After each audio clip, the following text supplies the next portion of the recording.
WhatsApp guys, Sanjot Keer here, welcome to IFL. अब title और thumbnail देखकर जितने भी लोग यहाँ तक पहुँच गए हैं तो यानी कि आपको शायद करेले पसंद है, आप कोशिश कर रहे हो करेले खाने की। बट ये वाली जो रेसिपी है ये एकदम मेरी होम स्टाइल पंजाबी स्टाइल करेले की रेसिपी है। सब्जी है करेले की, करेले और आलू को साथ में पकाया जाता है और ये बहुत ही डिलिशियस रेसिपी लगती है। अभी आपको मानना है तो मानो, नहीं मानना है तो एक बार बनाकर ट्राई करो, बहुत ही डिलिशियस बनती है।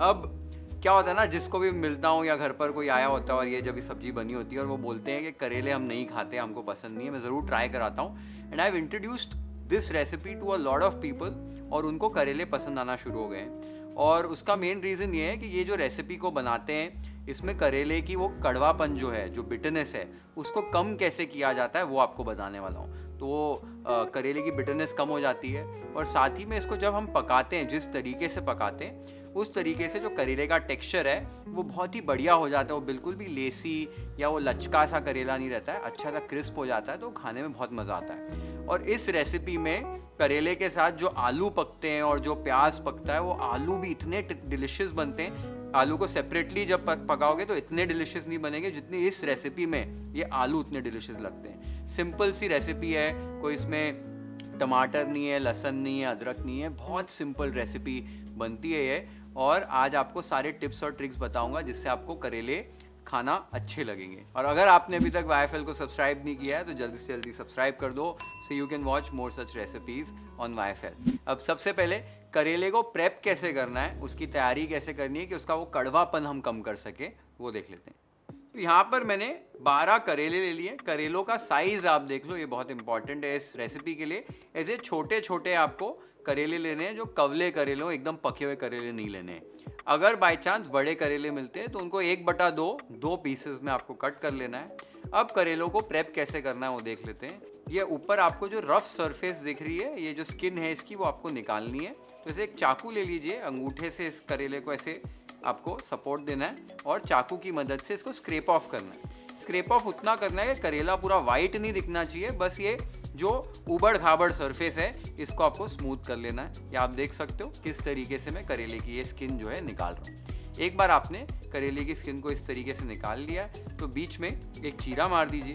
चीरा मारकर आपको चेक कर लेना है अंदर से करेले के जो बीज हैं वो लाल या पिंक या ऑरेंज कलर के नहीं होने चाहिए, यानी कि वो जो करेला होता है वो पका हुआ होता है, ऐसे आपके बीज सफ़ेद दिखने चाहिए। तो इसी तरीके से बाकी भी करेलों को प्रेप कर लेना है। पीलर का भी इस्तेमाल कर सकते हैं, मैं आपको बता देता हूँ। पीलर को इस्तेमाल करके इस तरीके से आपको छिलका उतारना है। खाली आपको ध्यान देना है कि बहुत ज़्यादा छिलका आप नहीं उतार देंगे पीलर जब यूज़ कर रहे हैं, तो बस ऊपर का रफ सरफेस जो है वही खाली आपको निकालना है। और फिर सेम चीरा लगाना है और फिर करेले को चेक कर लेना है। सेम तरीके से सारे करेलों को आपको प्रेप कर लेना है। ये जो छिलका भी निकला है ना, कई लोग मेरे घर पे भी कभी कभी इसमें नमक लगा कर रख देते हैं, फिर इसको निचोड़ कर करेलों के साथ इसको फ्राई कर लेते हैं, ये भी सब्जी में डाल देते हैं। डालना चाहते हो या नहीं डालना चाहते हो, कंप्लीटली ऑप्शनल है, मैं आज नहीं डाल रहा हूँ इसे। अब ये जो करेले हमने प्रिपेयर किए हैं इनके ऊपर आपको अच्छे से नमक लगाना है, तो खूब सारा नमक डाल दीजिए।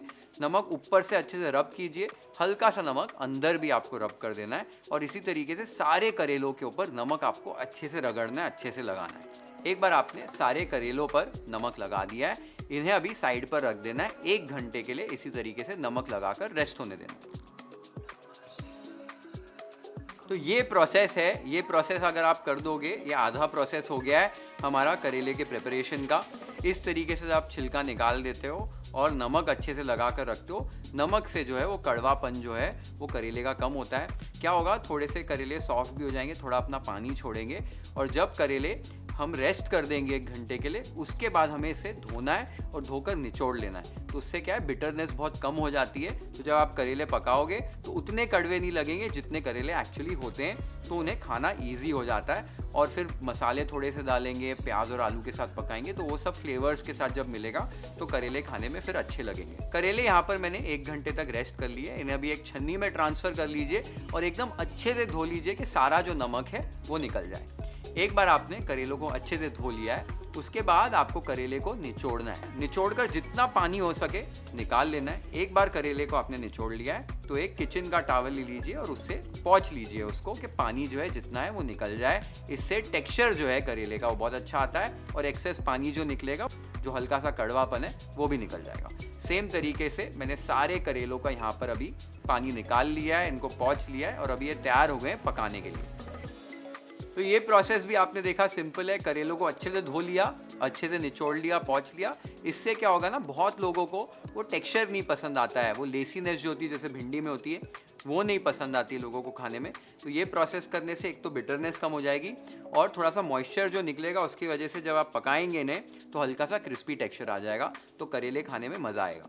अब एक बार आपने करेलों का प्रिपरेशन कर लिया है, इसमें आलू और प्याज डालने वाले हम, उनकी भी जो कटिंग है थोड़ी सी इंपॉर्टेंट है, तो मैं फटाफट से आपको बता देता हूँ इन्हें कैसे काटना है। तो यहाँ पर मैंने 2 मीडियम साइज़ के या छोटे साइज़ के आलू ले लिए हैं। आलूओं को आपको मोटा मोटा काट लेना है। तो आप क्वार्टर्स में कट करना चाहते हैं अगर आलू छोटे हैं तो, या ऐसे बेटन्स में कट करना चाहते हैं, बट करेले जैसे उसी तरीके के आपके आलू होने चाहिए। तो आप देख सकते हो आलू को मैंने कैसे कट कर लिया है।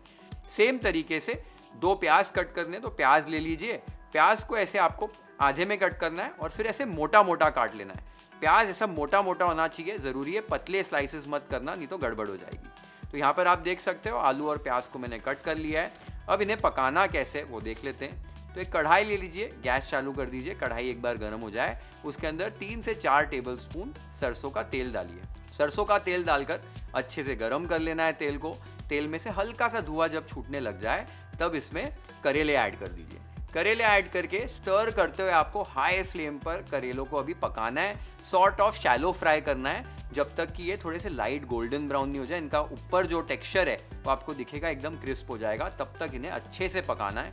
ये स्टेप बहुत इंपॉर्टेंट है। अगर करेलों को इस स्टेज पर आप नहीं पकाओगे तो इनका जो टेक्सचर है ना वो सही नहीं आएगा, क्योंकि एक बार आलू और प्याज डाल दें तो फिर मॉइस्चर इंट्रोड्यूस हो जाएगा और करेलों को मौका नहीं मिलेगा इस तरीके से पकने के लिए। तो आप देख सकते हो लगभग 6-7 मिनट लग जाएंगे, 8 मिनट लग जाएंगे। करेलों को आराम से हाई फ्लेम पर अच्छे से पकाइए। ये आप देख सकते हो करेलों का टेक्सचर कैसा हो गया है, ऐसे ही करेलों का टेक्सचर हो जाना चाहिए। एक बार करेले इस तरीके से आपने पका लिए हैं, इस स्टेज पे इसमें जो आलू हमने कट किए थे और जो प्याज हमने काट रखा था वो ऐड कर दीजिए। साथ ही में टेस्ट के हिसाब से नमक ऐड कर दीजिए। अच्छे से आपको स्टर कर लेना है, 1-2 मिनट हाई फ्लेम पर ही पका लेना है। उसके बाद फ्लेम को लो करके अभी धीरे धीरे से आपको पकाना है, जब तक कि आलू अच्छे से नहीं पक जाते हैं और प्याज अच्छे से कैरेमलाइज नहीं हो जाते हैं। ये बहुत इंपॉर्टेंट है कि लो फ्लेम पर करना है, नहीं तो आलू कच्चे रह जाएंगे और प्याज भी जो है ना वो बहुत जल्दी से रंग पकड़ जाएंगे अगर हाई फ्लेम पर ही कुक करोगे तो लो फ्लेम पर बीच बीच में स्टर करते हुए आपको पकाना है, कंटिन्यूसली स्टर नहीं करते रहना है। वो आलू पे ना रंग अच्छे से चढ़ना चाहिए, थोड़े से लगने चाहिए नीचे से आलू, वो प्याज पे भी अच्छे से वो एकदम कैरेमलाइज ब्राउन रंग आ जाना चाहिए। वही मेन गेम है इस रेसिपी की, कि वो आलू अच्छे से टेक्सचर पकड़ जाएं, करेलों का भी टेक्सचर एकदम बराबर हो, वो प्याज अच्छे से कैरेमलाइज हो जाए। ये बहुत इंपॉर्टेंट है।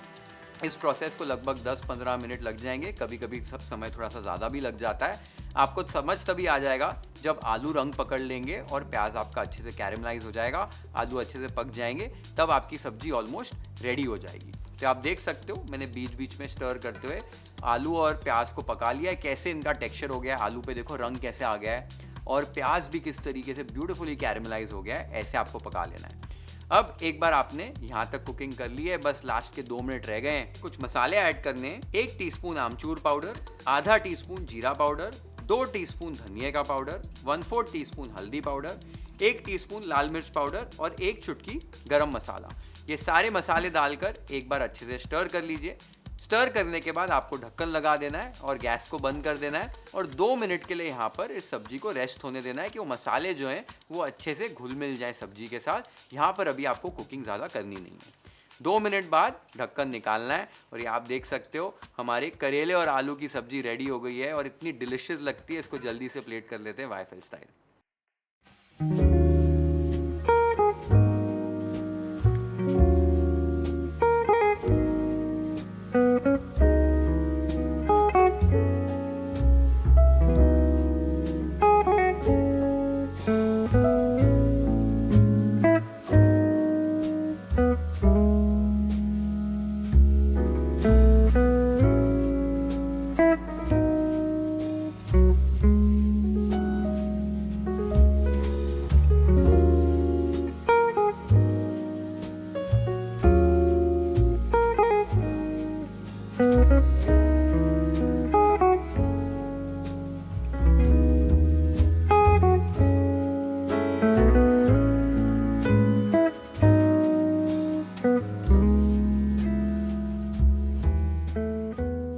आपने देखा कितनी सिंपल प्रिपरेशन है, बेसिक सी रेसिपी है, लेकिन ये वाले जब आप करेले आलू खाओगे ना, मज़ा आ जाएगा आपको। सबसे बेस्ट बात ये है कि ये सब्जी ना बहुत जल्दी से ख़राब नहीं होती है और टिकती है, तो 1-2 दिन तक आपको रखनी है तो रख सकते हो। हमारे घर पे कई बार हम सफ़र पे निकलते हैं, ट्रैवलिंग के लिए जाते हैं, तो दूध वाले पराठे बना लेते हैं, पानी की जगह पर दूध डालकर गेहूं के आटे में उसकी रोटियां बनाते हैं, पराठे बना लेते हैं, अच्छा पराठा, और साथ में ये करेले की सब्जी ये वाली ले जाते हैं। और ट्रेन में या जिधर भी आपको खाना है, क्योंकि क्या है इसमें लिक्विड कुछ नहीं होता है, कोई गिरने वाली चीज़ नहीं होती है, तो बस पराठे के ऊपर ये सब्जी रखी, तोड़ तोड़ के साथ में खा लिया, बहुत मज़ा आता है। और आपने आज दिन तक कभी करेले पसंद नहीं किए तो एक बार ट्राई करके देखो, शायद पसंद आ जाए। तो बहुत अच्छी होती है हेल्थ के लिए, करेला खाना बहुत हेल्दी होता है, तो ज़रूर ट्राई कीजिए। और वैसे ही करेले पसंद खाते हैं और ये टाइप में आपने नहीं बनाए हैं कभी, तो इस तरीके से बना कर देखो, I am sure you will love this recipe. मुझे कमेंट्स में ज़रूर बताओ कि आपको रेसिपी कैसे लगी। मेरे को ज़रूर थोड़े से कमेंट्स देखने हैं कि आपने करेले पहली बार बनाए और आपको पसंद आए। I am waiting for that. तो जल्द से जल्द कमेंट कर देना ट्राई करके, और मुझे बताना आपको रेसिपी कैसी लगी। Share this video with friends and family, hit the like button if you've liked this recipe, follow and subscribe to YFL if you haven't yet. Have an amazing time with this beautiful recipe at your home. Cheers.